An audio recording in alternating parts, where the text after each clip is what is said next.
এটা বন্ধ কর, আমার দুটো হাত জোড়া। বা বেশ সুন্দর সুন্দর গাছ আছে তো। ঘুমিয়ে রয়েছিলি? দেখ আমরা আসছি, ও ঘুমিয়ে রয়েছে।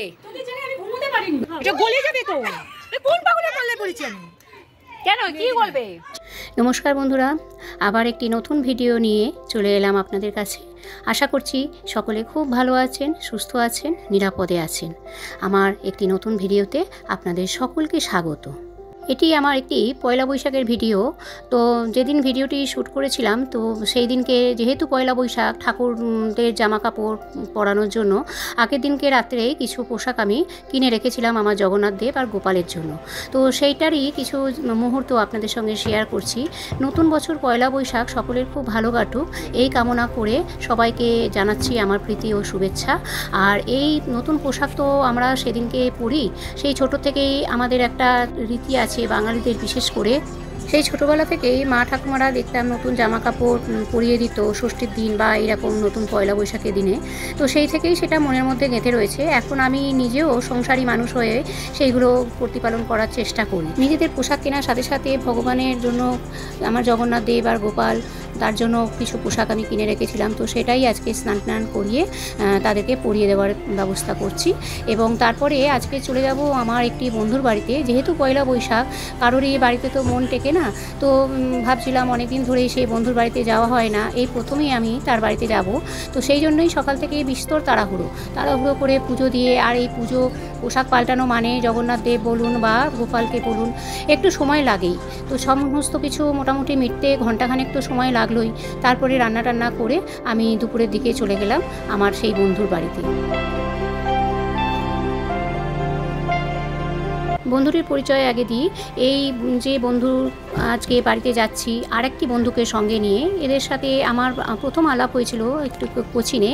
আমি তখন 11-12-এ পড়ি, সেই সময় কোচিনে এদের সাথে আমার আলাপ হয়েছিল। এবং সেই বন্ধুত্ব যে কখন মনের গভীরে একদম বিস্তরভাবে দাগ কেটে গেছে কোনো দিন জানতেও পারিনি।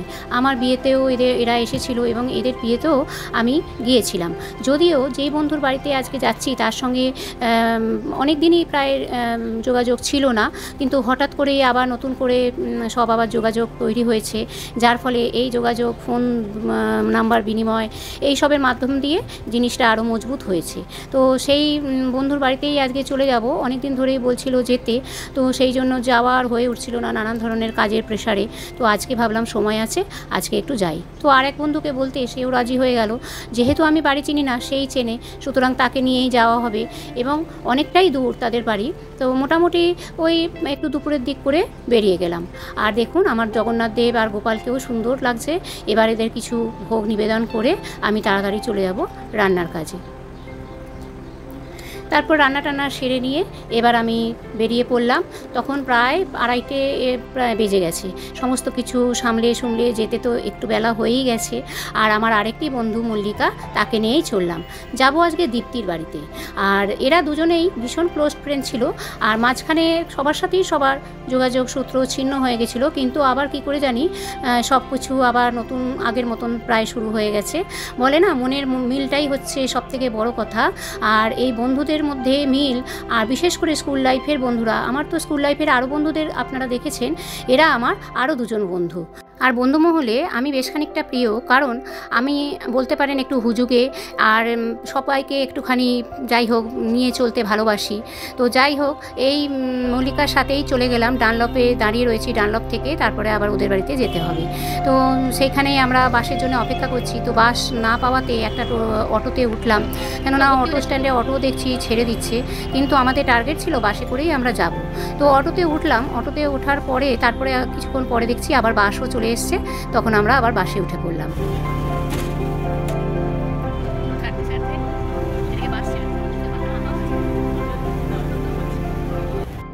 বাস থেকে নেমে পড়েছি। বেশ কিছুক্ষণ পায়ে হেঁটে আমরা যাব স্টেশনের দিকে।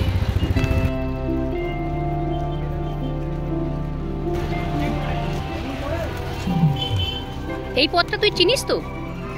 হ্যাঁ, তাহলে ওকে ফোন করতে হবে না তো আর? ও বলেছিল আমাকে ফোন করিস অসুবিধা হলে। পথে যেতে যেতে একটি দোকান দেখে দাঁড়িয়ে পড়লাম, কারণ দীপ্তির মেয়ের জন্য একটু চিপস, ক্যাডবেরি, কোল্ড ড্রিঙ্কস এইগুলো নিলাম। বাচ্চা মানুষ তো এগুলো খেতেই বেশি ভালোবাসে, একটু আনন্দ পাবে। আর তাছাড়া বাড়ির সকলের জন্য মিষ্টি তো আছেই। দেবেন দুটো দুটো ফুটি দেন।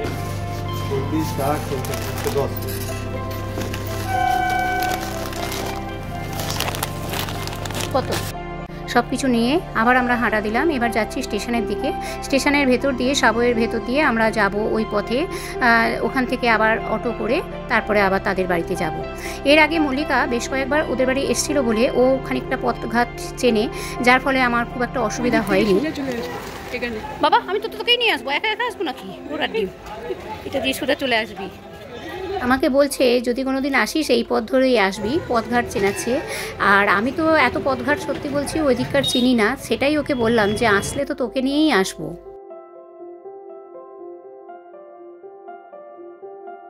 এই যে চলে এসছি প্রায় ওদের বাড়িতে।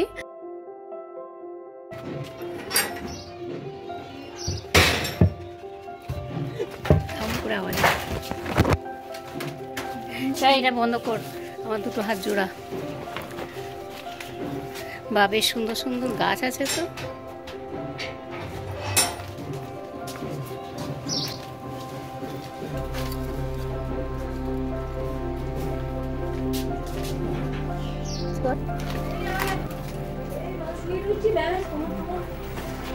এই যে ঘুমিয়ে রয়ে দি, ঘুমিয়ে রয়েছিলি, দেখ আমরা আসছি ও ঘুমিয়ে রয়েছে।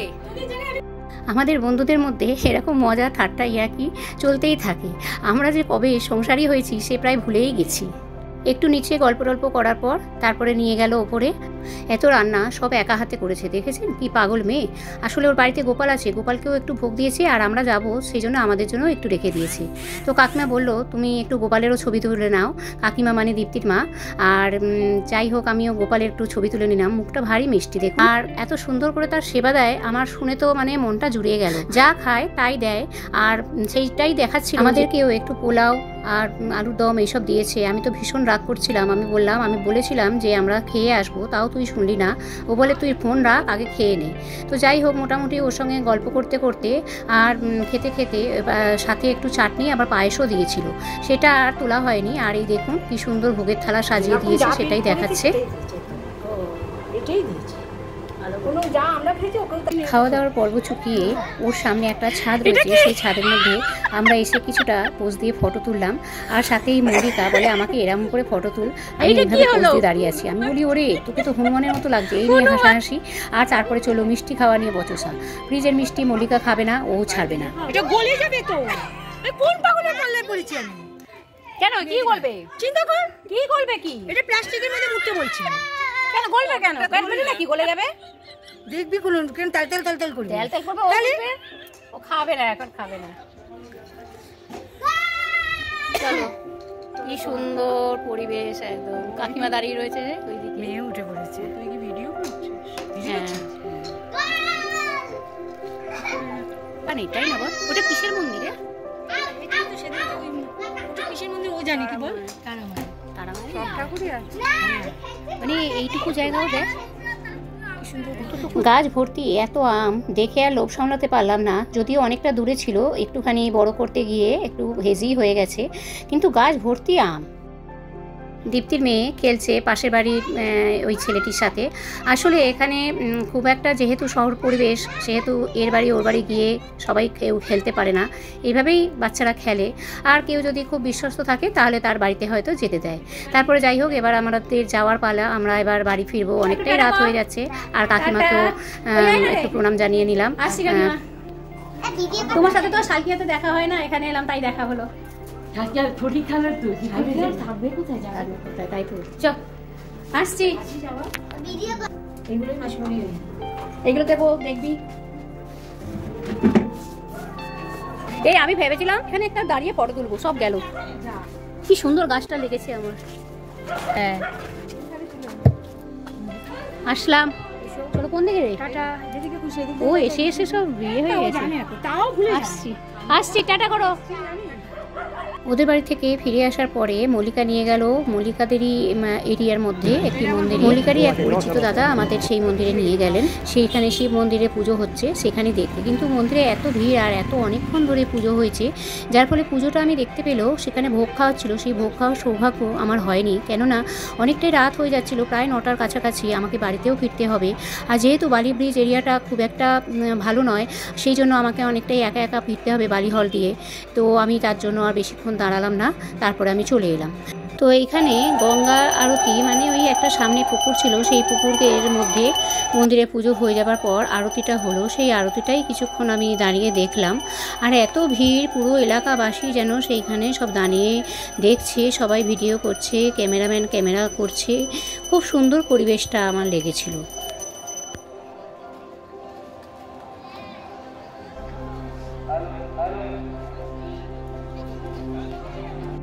অনেক মানুষের ভিড় হয়েছিল সেদিনকে, আর পুরো এলাকাবাসী দাঁড়িয়ে দেখছিল এই সন্ধ্যা আরতি, গঙ্গা আরতি যাই বলুন না কেন।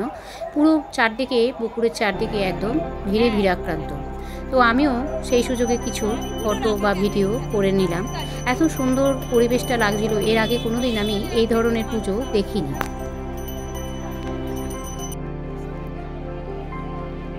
মন্দিরের আরতি টারতি দেখার পরে তারপরে আমি চলে এলাম, তখনও আরতি হচ্ছিল।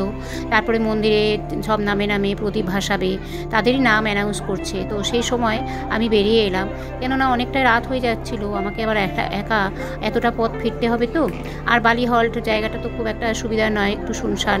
আর যেহেতু আমি একা, সেই জন্য আমাকে চলে আসতে হলো। তো বালি হল্টে এসে আমি একটা অটো পেয়ে গেলাম। তারপর আমি আমাদের এলাকার বর্মার মন্দিরে এলাম, সেখানে পুজো দিলাম। কেননা প্রত্যেক বছর পয়লা বৈশাখে আমি এই দিনে পুজো দিই মাকে। আর যেহেতু আজকে সকাল থেকেই প্রায় দৌড়াদৌড়ি, সকাল থেকেই তো আসতে পারিনি, সেই জন্য রাত্রিবেলা পুজো দিয়ে বাড়ি ফিরলাম। পুরো ভিডিওটি কেমন লাগলো তা কমেন্ট করে অবশ্যই জানাবেন। ভালো লাগলে একটা লাইক করে দেবেন। সকলে অনেক বেশি ভালো থাকবেন, সুস্থ থাকবেন, নিরাপদে থাকবেন। ফিরে আসছি নতুন একটি ভিডিওতে। আজকের মতন এখানেই শেষ করলাম। ধন্যবাদ।